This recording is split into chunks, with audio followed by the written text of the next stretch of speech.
ഭൂമിയിൽ ആദ്യമായി നടന്ന കൊലപാതകം കായേനും ഹാബേലും എന്ന ആദാമിന്റെ 2 മക്കളിൽ നിന്നാണ് ആരംഭിക്കുന്നത്. അതിന്റെ കാരണം എന്താണ്? അവന്റെ കാരണം കൃത്യമായി ബൈബിളിൽ തന്നെ പറയുന്നുണ്ട്. അതിന്റെ കാരണം എന്താണ് എന്നുള്ളത്.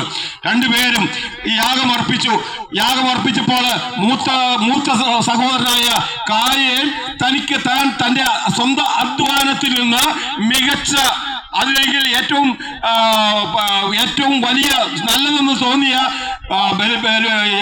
പിന്നെ കൃഷി അവന്റെ ഫലങ്ങളിൽ നിന്ന്, അവന് കിട്ടിയ ഫലങ്ങളിൽ നിന്ന് ദൈവത്തിന് ബലിയർപ്പിച്ചു. എന്നാൽ ഹാബേലോ അവൻ ഒരു ആട്ടിടയനായിരുന്നു. അവന് ദൈവം കൊടുത്ത ആ സമ്പത്തിൽ നിന്ന്, ദൈവം ദാനമായി അവന് കൊടുത്ത ആ സമ്പത്തിൽ നിന്ന് ഏറ്റവും മേധസ്സുറ്റ പിന്നെ മൃഗത്തെ ദൈവത്തിന് യാഗമായി അർപ്പിച്ചു. അവർ 2 പേരുടെ ഈ യാഗത്തിന് പ്രത്യേകതകൾ ഉണ്ടായിരുന്നു. ഒന്ന്, കായേന്റെ യാഗം എന്ന് പറഞ്ഞാൽ പൂർണ്ണ സമർപ്പണത്തോട് കൂടിയിട്ടുള്ളതായിരുന്നു. അത് അവന്റെ അധ്വാനത്തിന്റെ ഫലമല്ല, അത് ദൈവം ദാനമായി കൊടുത്തതാണ്. എന്നാൽ കായേന്റെ മനസ്സിൽ അവനൊരു ചിന്തയുണ്ടായിരുന്നു, ഇത് ഞാൻ എന്റെ അധ്വാനം കൊണ്ട് ഉണ്ടാക്കിയതാണ്. എന്റെ അധ്വാനത്തിൽ ഏറ്റവും മേൽത്തരമായത് ഞാൻ ദൈവത്തിന് കൊടുക്കുന്നു. എന്റെ അധ്വാനത്തിൽ ദൈവത്തിന് കൊടുത്തത് കൊണ്ട് ദൈവം എന്നിൽ പ്രസാദിക്കണം എന്നുള്ള സ്വാർത്ഥ താല്പര്യം കായേനുണ്ടായിരുന്നു.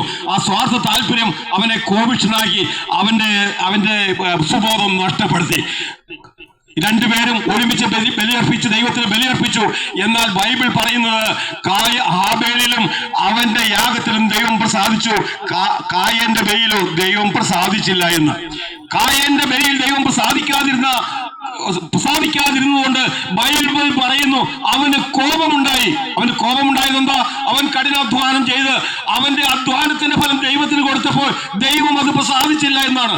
എന്ന് പറഞ്ഞാൽ അത് തന്നെയല്ലേ ഇന്നും നമ്മുടെ ഈ തലമുറയിൽ നമുക്ക് കാണുവാൻ കഴിയുന്നത്.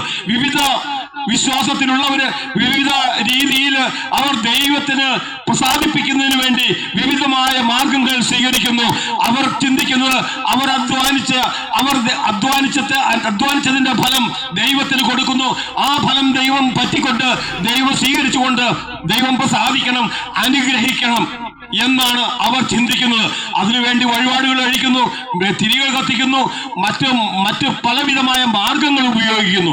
എനിക്ക് പറയാനുള്ളത്, ഈ ലോകത്തെയും അതിന്റെ സകല ചരാചരങ്ങളെയും ഉണ്ടാകട്ടെ എന്ന് പറഞ്ഞ ഒറ്റ വാക്കിനാൽ ഉളവാക്കിയ ദൈവം ഈ മുഴുവൻ ലോകത്തിനും പ്രകാശം വരുന്ന നിത്യപ്രകാശമായ ദൈവത്തിന് നമ്മൾ കത്തിക്കുന്ന നമ്മുടെ അധ്വാനം കൊണ്ട് നമ്മൾ കത്തിക്കുന്ന ഒരു തിരിയുടെ വെളിച്ചമോ ഒന്നും ആവശ്യമില്ല.